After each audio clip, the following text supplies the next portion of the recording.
So hello again, everyone. I'd like to now officially welcome you to today's webinar, Planning Your Members' Training and Professional Development. My name is Jessica Birch, and I'm a training coordinator with the AmeriCorps Vista program with the Corporation for National and Community Service, and I'll be your host for today's webinar. I'll also be facilitating the live Q&A at the end of this session.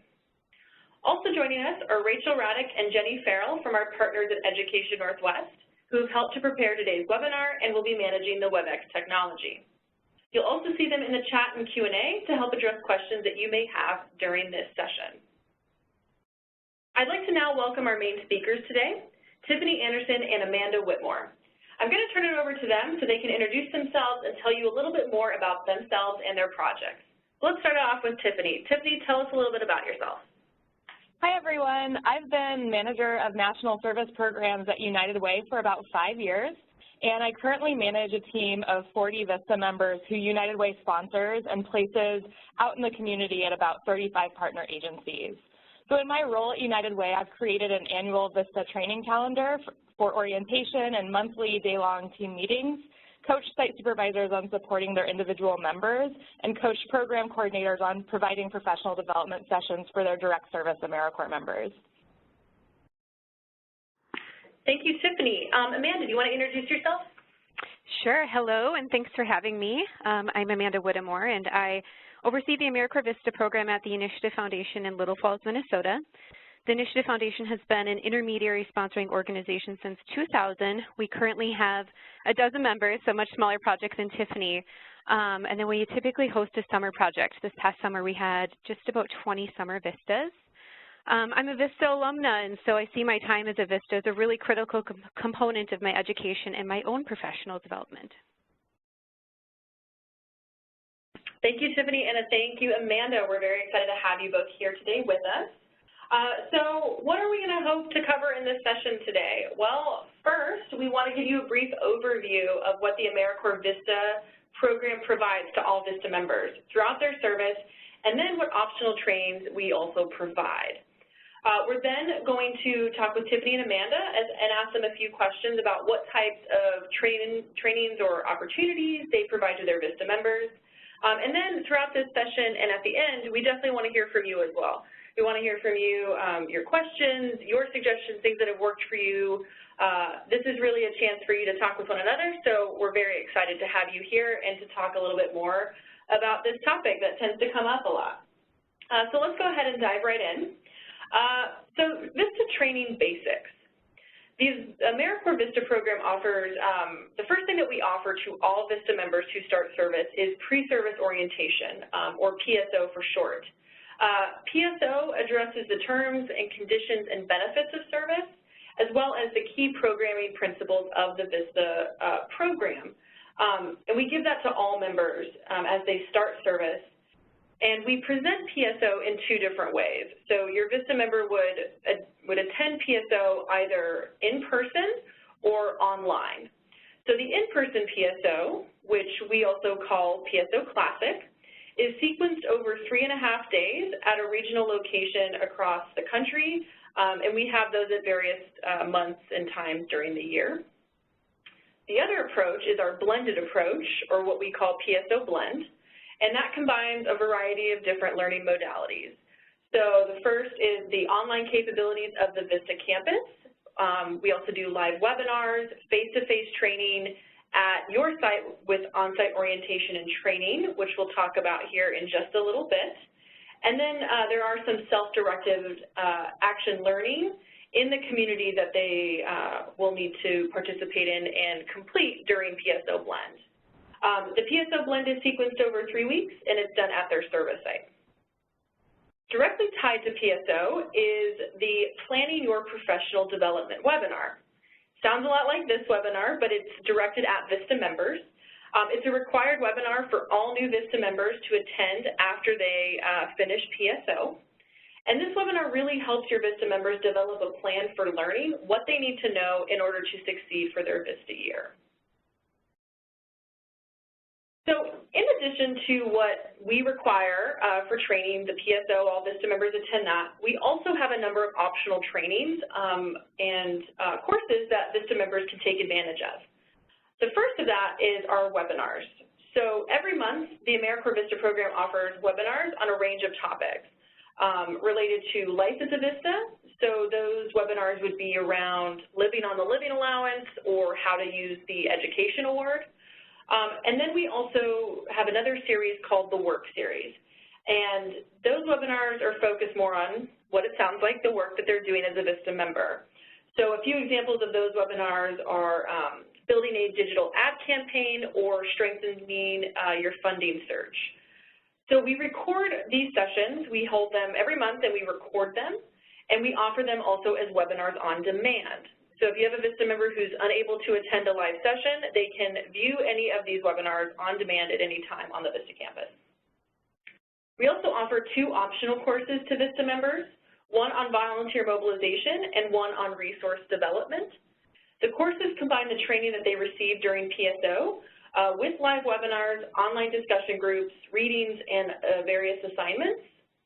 The courses are free, and if your Vista members pass them, they may be able to receive college credit recommendations. If they're interested, they can apply online, and we're going to show you where they can go ahead and do that here in just a minute. They will receive an email once the next round of course offerings are available, which should be for winter 2018, so they should keep an eye out on their inbox. So as I mentioned, now we're just going to take a quick look at the Vista campus. We want to take a quick look at that and just show you where the trainings that we provide and how to kind of direct your Vista members to work on here. So this is the Vista campus homepage. This is the view that everyone has. Just going over the few things that I just mentioned, the Connect and Learn, well actually let's start back with PSO. So Life as a Vista, this section talks about the different stages a Vista member goes through. The first is pre-service. This link right here, Resources from PSO, is a great resource for Vista members who maybe have just finished PSO, maybe they misplaced their PSO workbook, and they just want to refer back to some of the things that they've learned.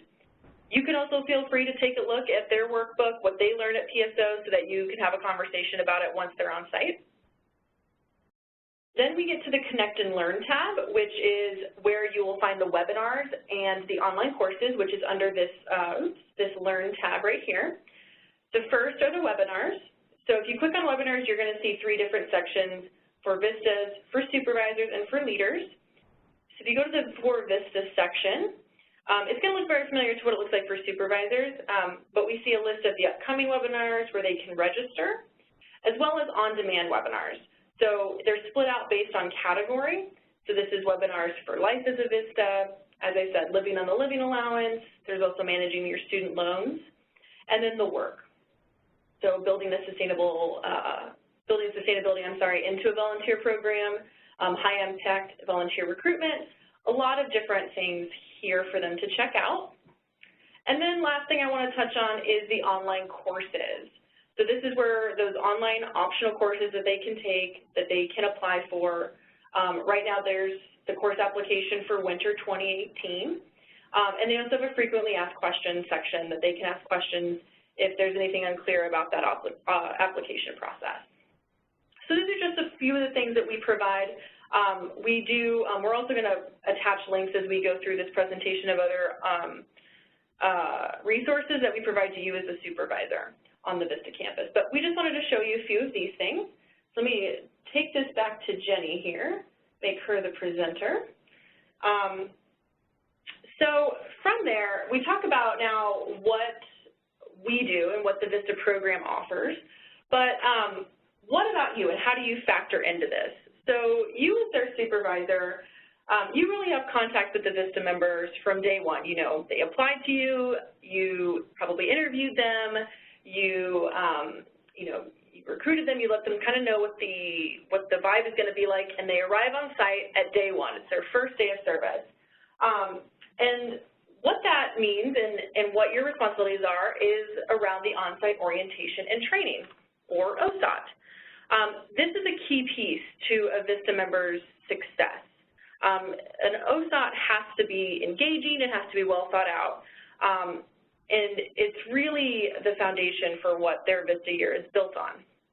So this is where you really step in, you as a Vista supervisor. You are responsible for implementing an OSOT for each of your Vista members beginning on day 1 of their service.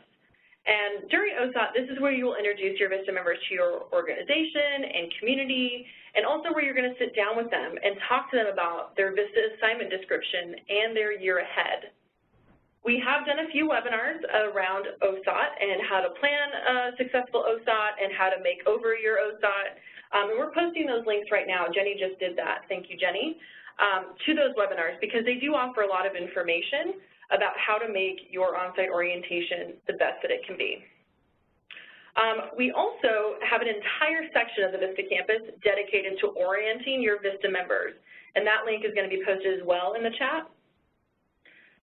As I said, this is the first step for you to prepare your Vista members for their year and to ensuring that they have the skills they need or a plan to develop those skills during their year of service so that they can complete their VAD or Vista assignment description. The OSOT really sets the tone for their year, and it should be really seen as a jumping off point for their training and professional development. And as the term jumping off point kind of suggests, it means that training doesn't stop there. So now we are going to hear from you. We want to ask you a quick question here. What types of professional development do you wish you could provide? What do your members ask for? We just want to hear from you. Type it in the chat. What types of professional development things do you wish you could provide?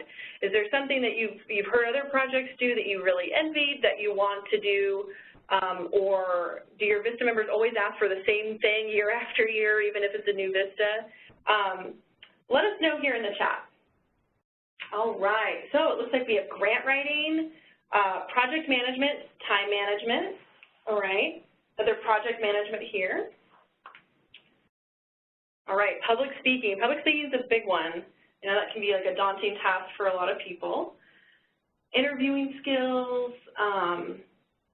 Let's take a look here. A lot of project management, a lot of time management. Let's see, conflict management. All right, working with difficult people. Conflict resolution, I see, is another theme here. There's also marketing. We also see that in press releases. Annie here mentions Excel. All right, solidarity with diverse populations, professional writing. Okay, these are great. These are a lot of different things. I don't know, these could all follow either in things you wish you could provide or maybe your members are asking for or both.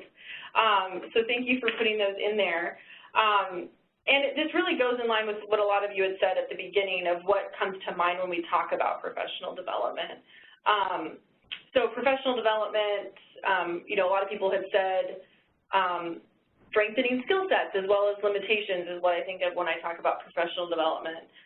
Or that professional development are strategies used to increase professional knowledge, competencies, and skills using a variety of tools. So that's really what we're here to talk about today. Our guest speakers here today, Tiffany and Amanda, they're Vista supervisors just like you. They're going to talk to us. We're going to ask them a few questions as we go through here. We're going to hear what they do for their Vista members, what's worked for them, how they find strategic ways to fund professional development and training. And as I mentioned, we're going to have time to hear from you as well. So let's go ahead and jump off right now with our first question. So our first question is, what type of training does your organization provide directly to your members? And how do you develop this training? So let's go ahead and start with Tiffany. Tiffany, what does your organization do for your Vista members? Yeah, hi. So in Seattle, we provide team-wide training in the following broad categories: volunteer engagement and management, performance measurement, project management, communication and managing up, leadership, self-care, sustainability, outreach, event planning, grant writing, and racial equity.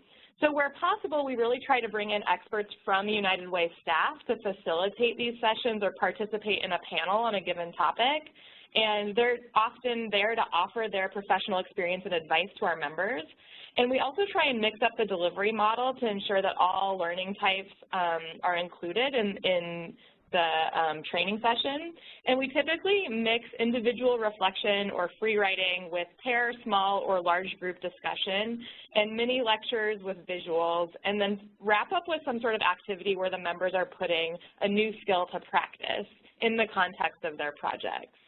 And I think it's really important to wrap up training sessions with a chance for a Vista member to set a goal related to the new skill they're gaining or commit to an action step of some sort to take this skill back to their site.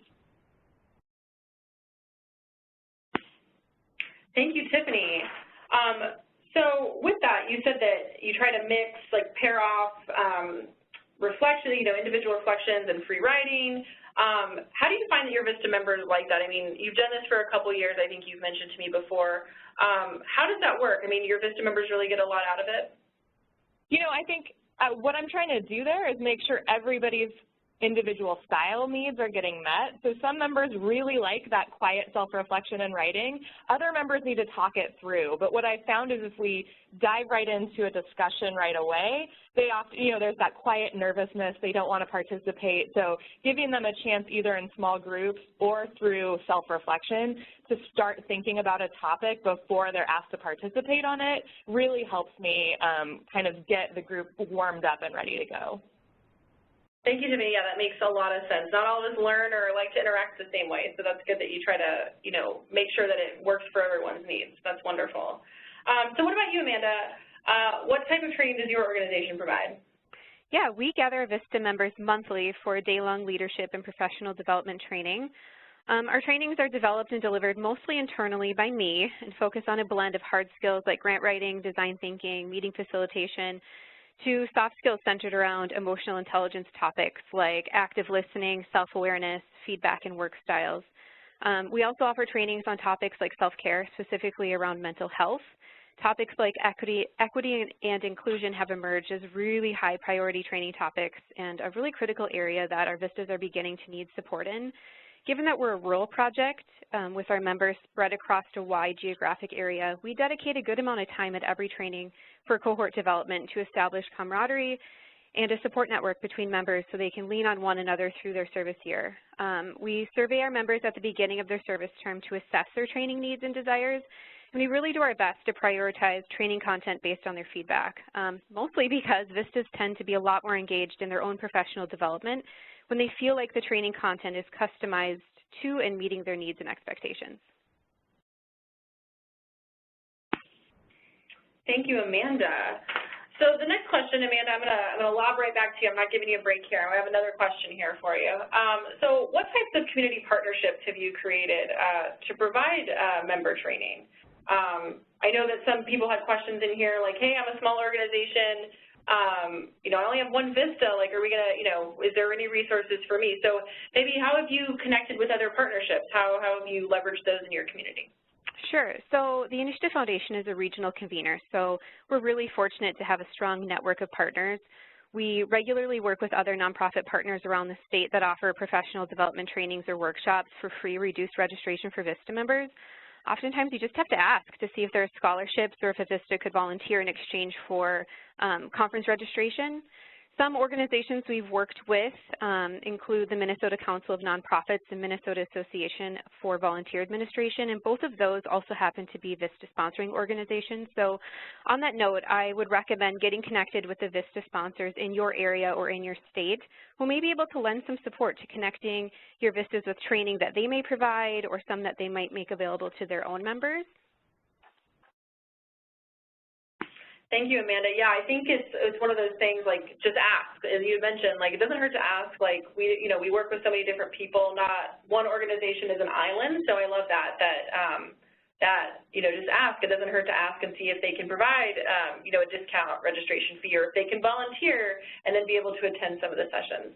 That's wonderful. Thank you. What about you, Tiffany? What kind of partnerships do you have?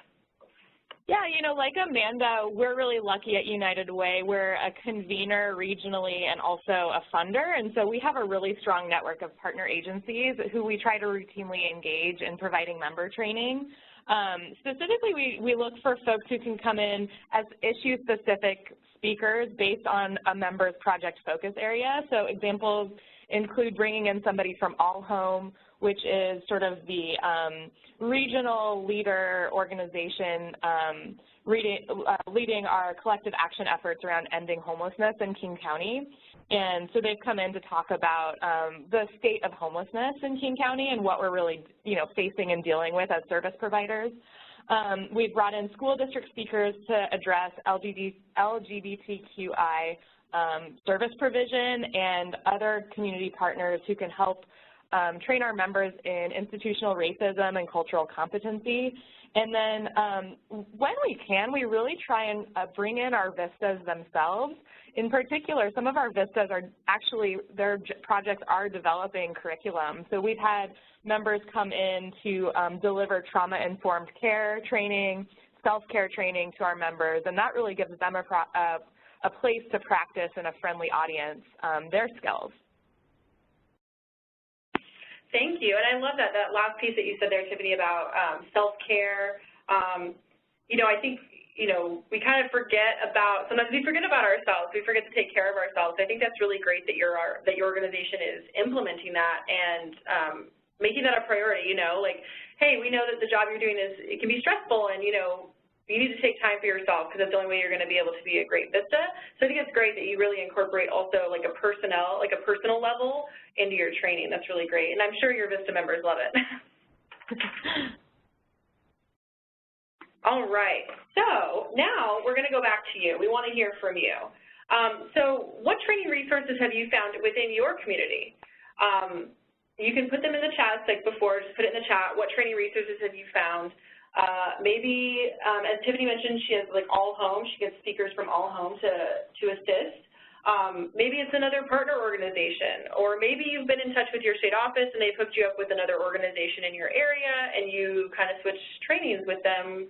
Their Vista members come to yours, yours go to theirs. What trainings have you found in your area? So it looks like we have some coming in here. Great. Looks like Sinitra, I hope I'm pronouncing that correctly, it said Leadership Memphis. Leadership Memphis, she recommends there. We also have Taisha says universities. Universities is a great way. They usually have an extended, extended studies or a community courses section a lot of universities do where it's professional growth, and it's an extension of the campus, so definitely checking those out as well. Let's take a look here. Liz says lots of opportunities through community foundations, other NPOs, community colleges. Look here. We also have Ann here says Vista alums sharing their experience. That's great. That's even that can be a professional development. Thank you, Ann, for saying that. Talking about what it's like to be a Vista, that development there, how to avoid pitfalls or what to get out of a slump, like those sorts of things I think are great as well. Opportunities to have your Vista members hear from current Vistas, or I'm sorry, from former Vistas. Katie here says the local food bank. She says Feeding Texas gives a good overview of the issues related to our Vista project, and they also have great research and resources. So yeah, local food banks, look at the leaders in the areas that you're working in. So yeah, if you're a food bank, look at the large food bank networks and see what kind of trainings they provide. Amanda here says our local Center for Nonprofit Excellence, which is usually held at a university, has a staff member who is poverty certified, which work is centered around understanding low-income populations, including the language that we use to communicate in recruitment, evaluation, et cetera. And they said that staff member is planning on coming into their office to train on this. That's awesome. That's really great, Amanda. That's a great that opportunity is available. And it looks like we also had Rachel here put in some things. She said Vista alums, universities, local nonprofits, and libraries. We can't forget about the libraries. The libraries always have a lot of great community courses that are free or very low cost. So wonderful. So thank you all for that feedback and for those suggestions. Keep them coming. We are going to move on to the next question. We want to hear more from our speakers, but if there's things that come up to you, please put it in the chat. We will be saving the chat. We're going to be posting the resources that you all mentioned and sending you that in like a one-page document. So on to our next question. I'm going to start with you, Tiffany. How have you turned everyday tasks into professional development? For example, that could be job shadowing or mentoring. How have you really taken an opportunity to incorporate that into your training of your Vistas? Absolutely. So I think one of our challenges for many of our members is learning how to manage up and come prepared to meetings. And so we have a worksheet called What Do You Want From Me? And this worksheet really gives members suggestions for questions that they need to ask and the things that they really need to get a clear understanding about when a site supervisor assigns them a new project or assignment. And we also have had individual supervisors at their sites develop kind of project check-in worksheets that they have their members complete every time prior to a check-in so that that conversation starts from a really prepared and considered place. And what I love is those site supervisors often use those with their full-time staff as well because they're such effective tools. And then we've done something pretty cool, I think, at our mid-service retreat. So we give members time to prepare posters that showcase their individual Vista projects, and we invite United Way staff, development officers, and other community stakeholders to a Vista project fair, which is kind of a science fair style event where guests can walk around, and if a project piques their interest, they can sort of engage the member and learn about what the member is doing. And I love this because it gives members the opportunity to, first of all, reflect on their great work, but also engage others around their impact and practice public speaking and presentation skills, and that's been really popular with the members. And I think for those of you who are individual site supervisors, that's something you could probably replicate at staff meetings or lunch and learns at your sites and engage your staff around learning what the Vista is working on and what it means to be an AmeriCorps member. Thank you, Tiffany. Yeah, I love that idea. I mean, I haven't been in high school in a long time, but science fairs are awesome. And being able to do that with the Vista, yeah, in addition to like lunch and learns, like if there's community organizations, I know Rotary sometimes, you know, wants people to speak. That's an opportunity for them as well to talk about their Vista project. It helps them, you know, be able to talk about their project and what they're doing, and it also helps them public speak, as Tiffany mentioned. Which is like, I think I one time said kill two birds with one stone, but someone said actually pet two cats with one hand, which I think is nicer than killing two birds. So thank you, Tiffany. Amanda, how do you do this? How have you turned those everyday tasks into professional development? Sure. Well, first, we really encourage our sites to always be mindful of their members' desires to serve, which for most Vistas is to build their resume and grow their professional skills. We ask that our supervisors understand the really unique and special role they have and that they're more than just a traditional supervisor. They're growing a future employee and setting the stage for what could be decades in the workforce for their Vista member. We encourage them to do things like bring their Vista to a networking event or arrange for a board member to be the Vista's mentor or allow the Vista to attend a community meeting so they can shadow meeting facilitation in action or a board meeting so they can see Robert's Rules of Order in action and just being mindful of opportunities for their Vista to learn something new. And this can be as simple as exposure to a new technology like a new webinar platform that the organization might be using. We tell our Vistas to utilize their service experience, specifically those more like everyday tasks that may not be their most exciting part of service, as opportunities to explore and practice and grow their professional skill set. Thank you, Amanda. And I love that you talk about being a mentor and, you know, shadowing like, you know, a supervisor or someone on the board. I think it's also great for you as a Vista supervisor to set that up because your Vista members, this may be their first experience, this may be their first time in an office. They may not know if it's okay to ask. So if you say, hey, these are the opportunities that we have if you'd like to have a mentor, if you'd like to job shadow, those sorts of things, you know, that might be something to offer them because it could be kind of feeling a little awkward to ask. So that's wonderful that you do that, Amanda. Thank you. And once again, Amanda, I'm going to hit you with a double whammy. I like to hit you with two questions at once. We also have, this next question is, what are your favorite online professional development websites?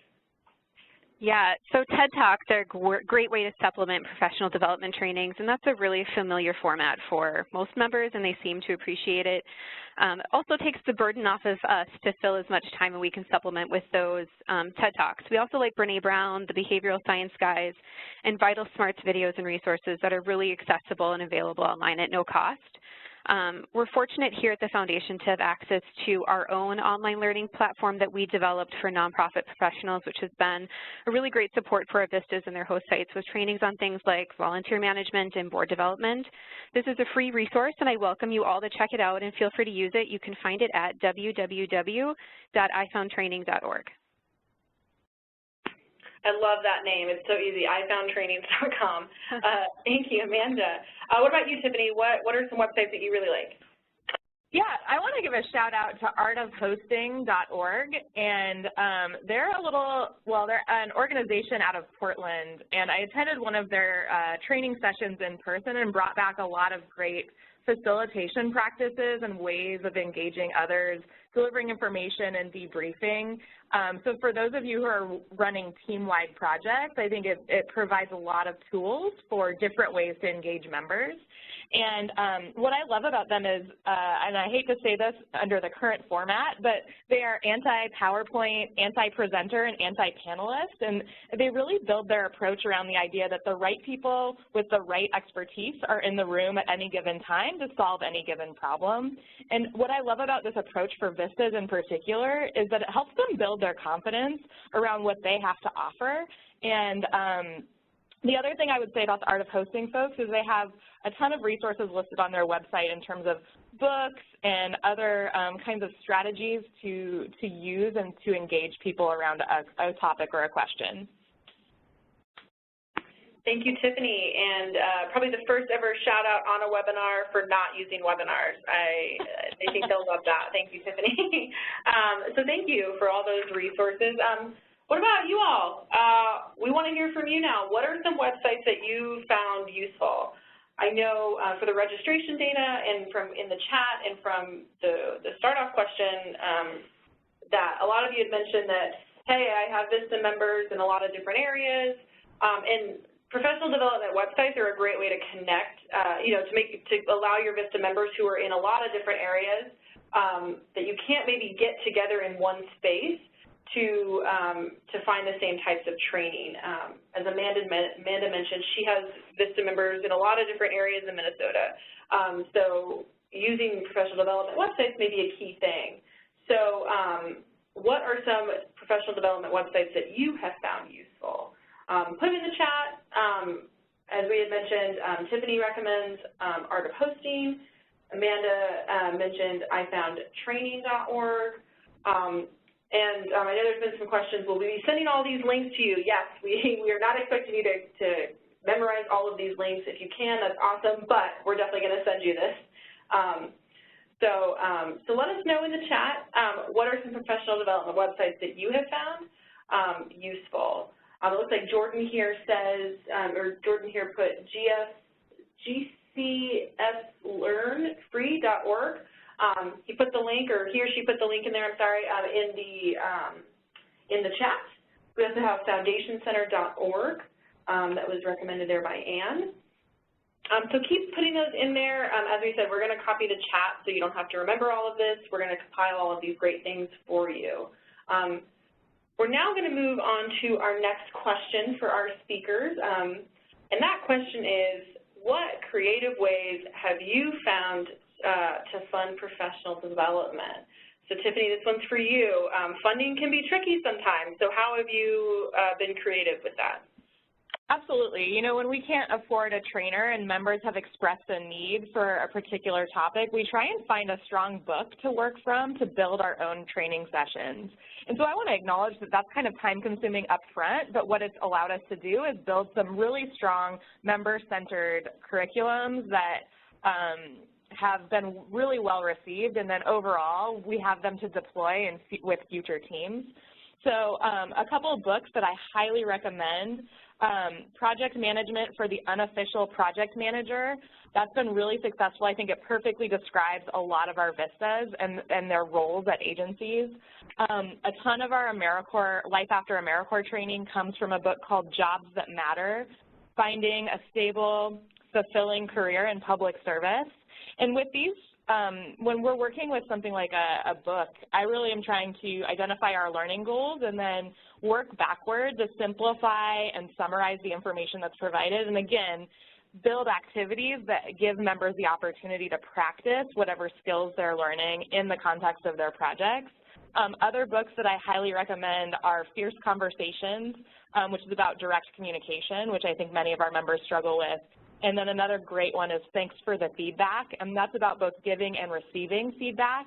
And, you know, for those of you who are at individual sites, as individual site supervisors, I really find that it's not effective to just give a Vista a book to read. You need to build in some guiding questions and some debriefing time so that there is scaffolding for them to really work with the material and try and make meaning of it. Thank you, Tiffany. Yeah, that's great about the books. It's not something that I would have ever thought of, like, let's read this and let's develop something afterwards. And as you mentioned, like, you know, books, you know, there can be, if you're a bigger project and you can make that for all your sites, you guys can all do that one time. Or if you're a single site supervisor, you can just, you know, set some scaffolding, as you said, around that for your Vista member. So thank you, Tiffany. So now what about you, Amanda? What are some creative ways that you have found to fund professional development? Yeah, so while we are a foundation, we're also a working foundation, so I understand the struggle in figuring out how to fund professional development for Vistas. Utilizing our internal staff to help with professional development trainings has been a really great cost savings.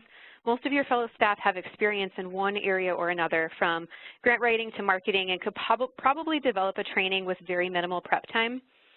Vistas also don't seem to mind more informal conversations in comparison with a really robust formal presentation. Most of our professional development trainings are facilitated by me and some by our Vista leader, as opposed to hiring an external trainer. Once you spend the time researching and developing a training once, you have it in your toolbox to offer in the future.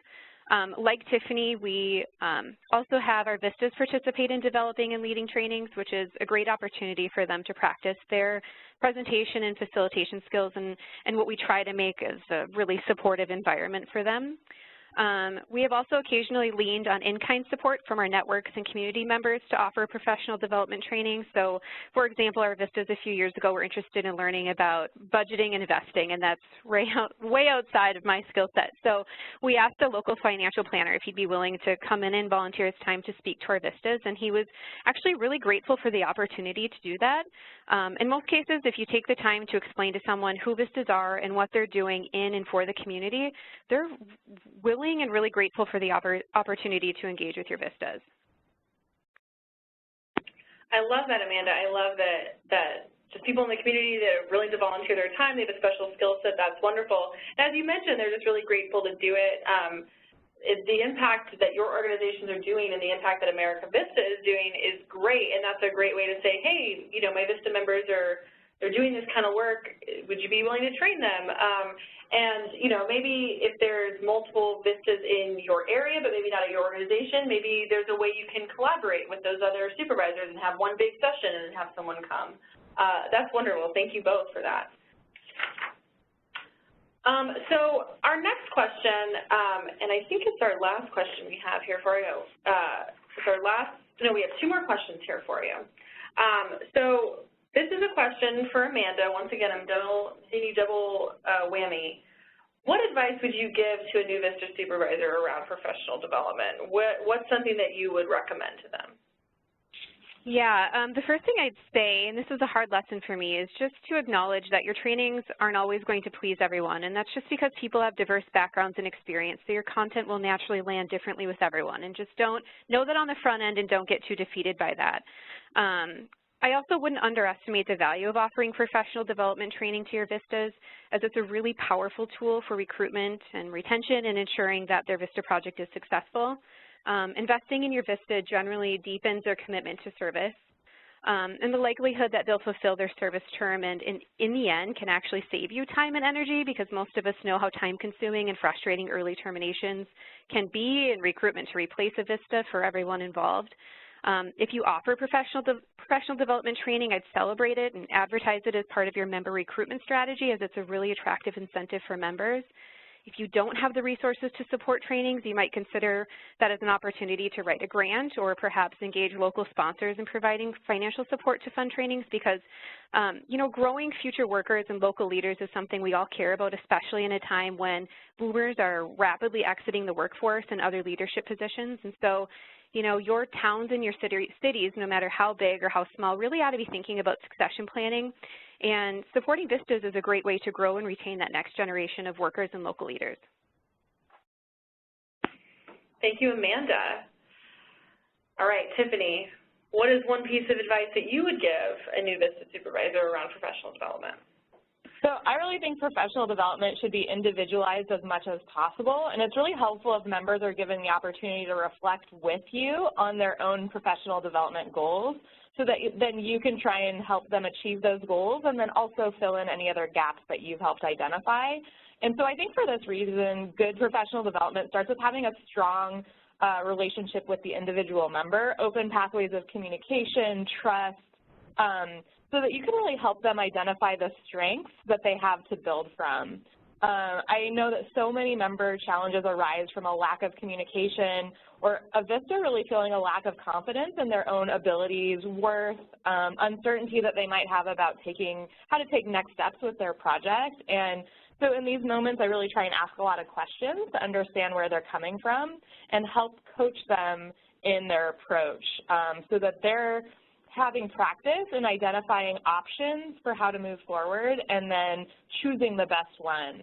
I think the more that we can target sort of building members' ownership both over their professional development but also their project and their AmeriCorps experience, the better and more satisfying it is for them, and also the better it is in terms of their long-term professional development and growth. Thank you, Tiffany. And something that's just underlining what both you and Amanda had said was really the importance of the supervisor. We have found, you know, the supervisor can make or break someone's Vista year, and that's not to put pressure on you, but it is an opportunity for you to really shape a Vista's experience and you know, tailoring your professional development to that member's needs and to their project. And starting to find ways to support them during their year is really key. As both Amanda and Tiffany mentioned, we don't like it when people end service, and sometimes, you know, they leave service early for things out of our control, but for those that maybe leave because they're just not getting what they need, you as a supervisor have a great opportunity to start them off on the right foot. So we thank you for what you do. We know it's not easy to be a Vista supervisor. And we hope that these tips that we've talked about and what Tiffany and Amanda's projects do can be incorporated into what you do at your sites. So we're going to get into question and answers here in just a second. Before we get to that, we do want to have you take a quick evaluation. We want to know what you thought. On the right side of your screen, there is a quick poll to share your feedback. We really want to know what you thought. Please let us know what you liked, what you want more of. We look at these each time and we shape our webinar schedules, we shape our webinar content and our webinar format based on what you say you want. These are for you, and so we want to make sure you're getting what you need. So please fill that out. We do take it to heart and we do implement your suggestions. So as you're taking that evaluation, we are going to now get into the Q&A. We have given you a lot of things to think about, a lot of things we've discussed with Amanda and Tiffany, and I know there's some questions already in the Q&A. So before we get to that, I want to invite our operator on the phone to let us know how to ask a question over the phone. Operator, are you there? Yes, thank you. At this time, if you'd like to ask a question, please press *1, and please record your name when prompted. If you'd like to withdraw the question, you may press *2. Again, to ask a question, please press *1, and please record your name when prompted. Thank you. And just as a reminder, for those of you who maybe just want to ask a question in the Q&A, make sure to put your question in the Q&A panel. And I do just want to, before we get into questions, I am so sorry. I did not realize as I was going through my campus tour that you could not see what I was seeing and what I was trying to show you. We're gonna put the links to the things that I discussed when I was going through my my little walkthrough that you weren't able to see, unfortunately, we're going to put those links into the resources that we send to you here in the next week or so. I do apologize. I want to make sure you get to your questions, and if there is time, we may do a quick walkthrough. But I do apologize that that did not show you what I had intended to show you there. But let's get on to your questions now. So the first question that we have here is, I think it was for both Tiffany and Amanda, and the question was, do you assign one Vista to a certain project, or do your Vistas multitask? So, so how do you, I guess, manage your Vistas projects and their tasks? Do you try to give them a lot of things at one time, or have them do step-by-step different projects? So Tiffany, let's start off with you. Yeah, you know, it kind of depends on the site and how they're set up and what the culture and the project is at the individual site. And I really try and rely on the site supervisors themselves to identify the needs and the strategies of how to kind of manage the Vista project. But what I've, you know, some trends that I've really seen are like, if Vistas if they have a clear idea of the end point, they don't always know what steps to take in the middle. And so I think it's really helpful to have some time to allow them to ask questions, and they sometimes don't feel comfortable asking those questions. So making sure that the space is there for them to do so, that it's an acceptable thing for them to do, and that maybe those questions are modeled is really helpful.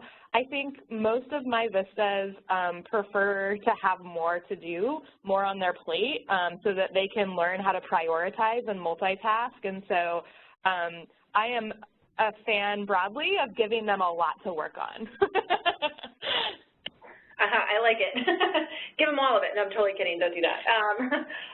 Thank you, Tiffany. Amanda, what about you? What's your practice at your site or with your project?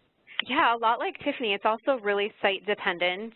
We do, towards the front end of our Vista service, give them a logic model tool to work with their supervisor to, you know, bust out the VAD and break that down into a really logical step-by-step format. So, you know, obviously the VADs are not always inclusive of every single thing that a Vista is going to be working on, and sometimes they can get hung up.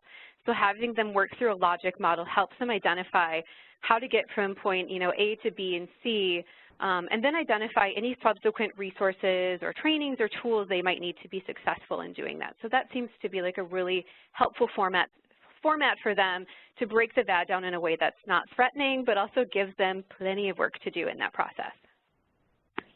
That's wonderful, Amanda. Thank you. I know for when we do our pre-service orientations, sometimes people can come and they're like, oh my gosh, this data is so much stuff, they can seem a little overwhelmed. So the fact that you do that, you break it down into more manageable chunks, but it still allows them to be busy and to work through those. I think that's great. It makes it seem like something that's possible instead of like a huge daunting task. So thank you for that. There was a question here I think we've answered, but I just want to make sure everyone is still aware. Someone asked here, are the resources that both Amanda and Tiffany have been asking and talking about, are they going to be available? Yes, they will be available. We're going to type up all the things that they've discussed with us here, and we're going to send you those resources in about a week or two. Let me go really quickly to the phone, and let me see if there's any questions that are coming in over the phone. Operator? And once again, as a reminder, if you'd like to ask a question, please press *1. I currently show no questions. No questions. Okay. We did get a request to do the campus walkthrough. I want to make sure there's no other questions that we can answer ahead of time before we go ahead and do that, because that campus tour, it shouldn't take too long, but I want to make sure we get through everyone's questions in the Q&A here quickly. So let me take a look here. I'm going to invite Jenny or Rachel. Did we get any other questions that I may have missed in the Q&A? Nope. You have covered the questions that we have in our Q&A. Wonderful. All right, wonderful. Thank you. So we did actually, as we were saying that, there is another question here that came in. The question is, if we have a Vista who is coming to us saying that they don't know how to do anything, and they said literally anything, do you have any advice about how we can give them baby steps to try to figure out where they might have strengths and interests that they don't know. Amanda, do you ever have things where like this is like I'm not good at anything, or is there anything that you do to try to tease out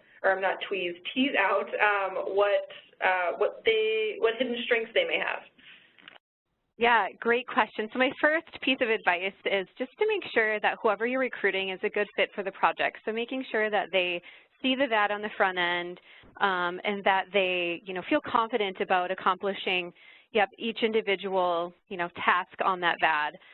If they arrive on site and this happens and they say, oh my gosh, I don't know what to do, it honestly might be just a lack of confidence. And so, ask to see their resume, learn from them. What do they have experience in? What do they like? And I would really start with the things that they like. People tend to succeed and enjoy the things that they like doing and that they have some demonstrated success in the past. So I think that's a good first place to start. Thank you, Amanda. And what about you, Tiffany? Anything, has this ever kind of come up for you, and what have you done? Yeah, I think broadly, a lot of times I see Vistas struggle with just not knowing what their strengths are, and so being really specific in examples of what their strengths are and when you saw those when you saw those strengths at play is really helpful.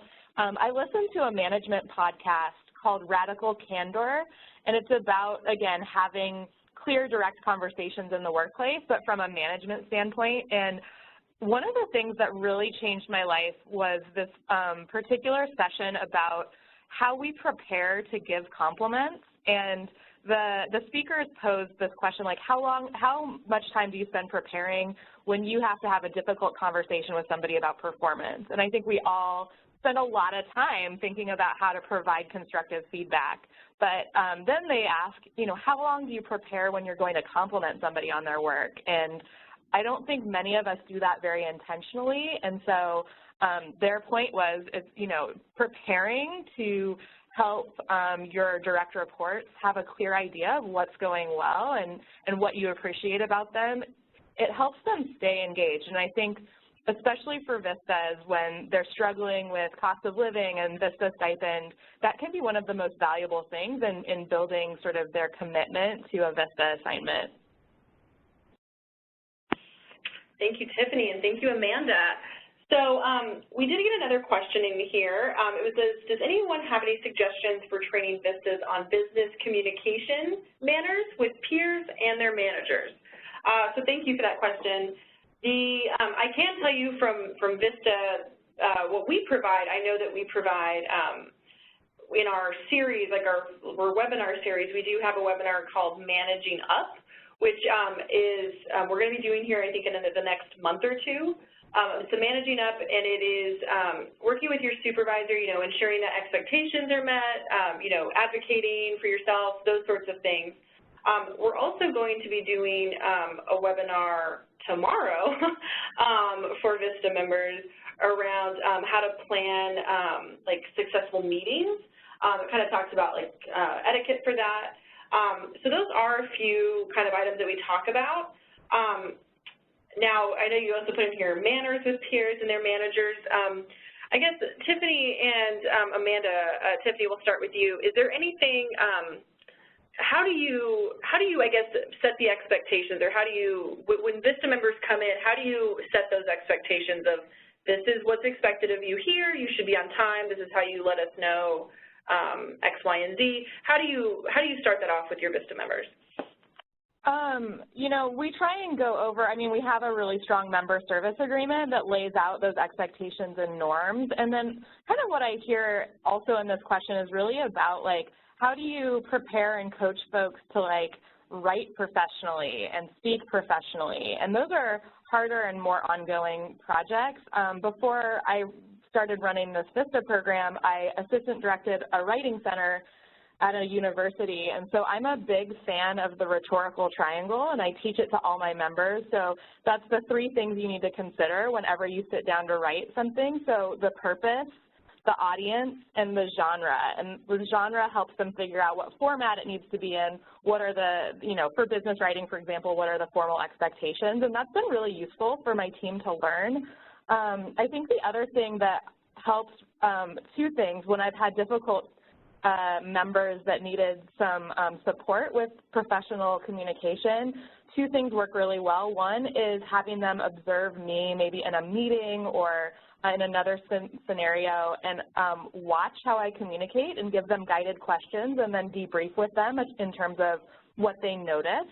And then also, if I get a piece of written communication from them or their site has that's not effective, sitting down with them and really saying, like, as a reader, when you say this, I hear this. And how might we do this differently? What are some expectations around that? How could you do this differently? And those two strategies have been super effective for me.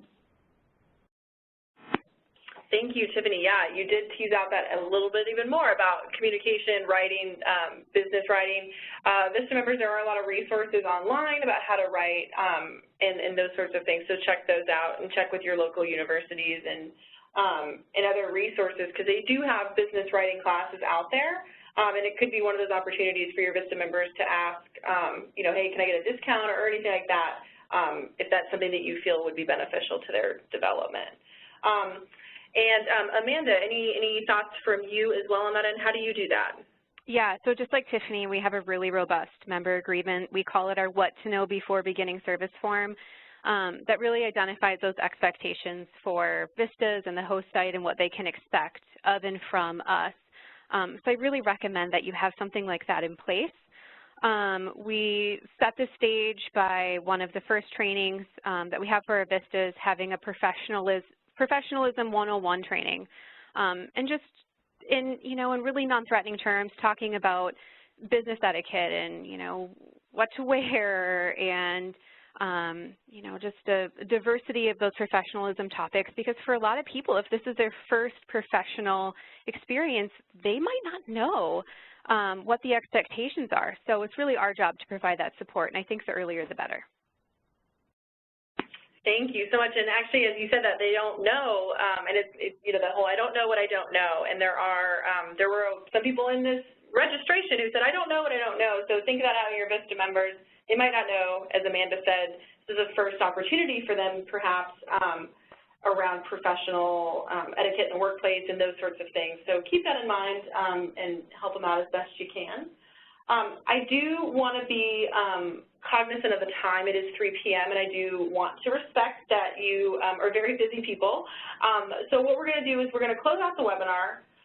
We are going to stay here for maybe another couple minutes, another 5 minutes to answer any of those lingering questions. But I do just want to close out this webinar so that that we can send everybody who cannot stay on their way, but we will stay here for a little bit to answer some questions. So once again, thank you all for being here with us today. We love having Vista supervisors. We love that you're doing this. As I mentioned, you are a really key piece, so thank you for what you're doing. Our next webinar for you supervisors is in October, and it is Combating the 3-Month Slump. So join us on Tuesday, October 17th for that. And then we have a webinar tomorrow for Vista members, which I'm going to post into the chat. But the next one in October is Managing Up, that one that I had mentioned, Navigating the Vista Supervisor Relationship, and that is on Thursday, October 19th at 2 p.m. So if there are any other questions, as I said, we'll be here for a little bit, but thank you again. We do really appreciate everything that you do, and we look forward to seeing you on a future webinar. So for those of you that are still here, we do want to answer some of your questions that you still have.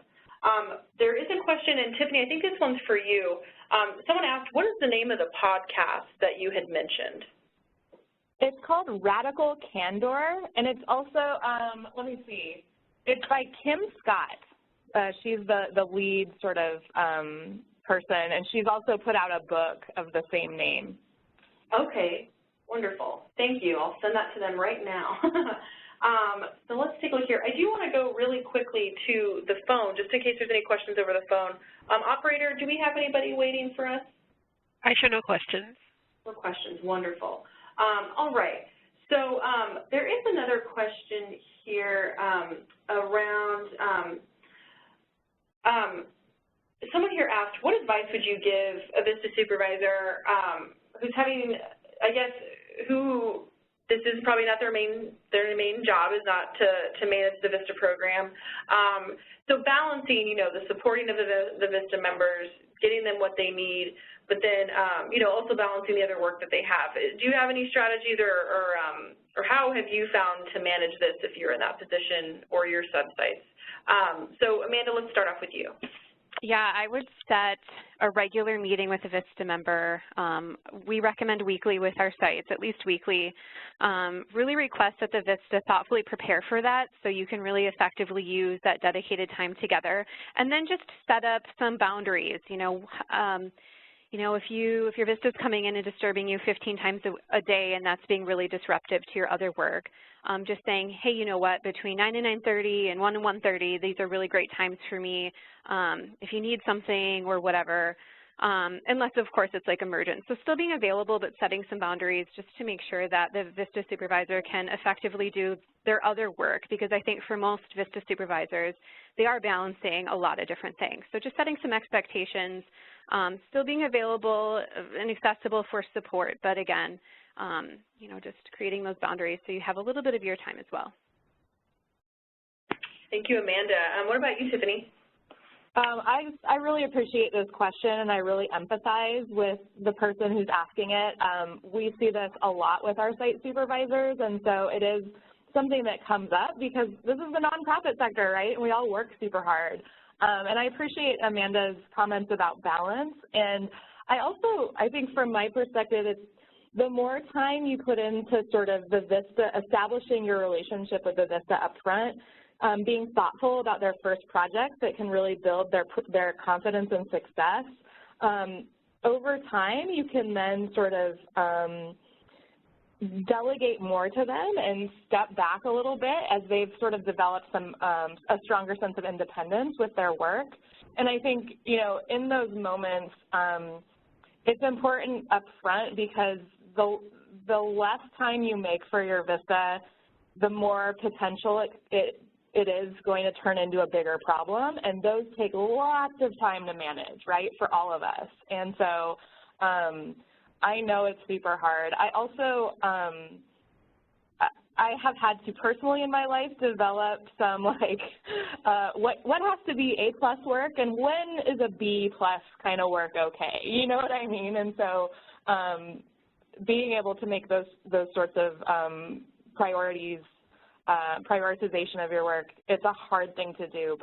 And I would say, like, ultimately, if you really can't give your Vista enough time and to give them strong guidance, I would question the fit of a Vista at your site. And so that's not I'm not trying to criticize you personally, but I've seen that over and over with some of my partner sites.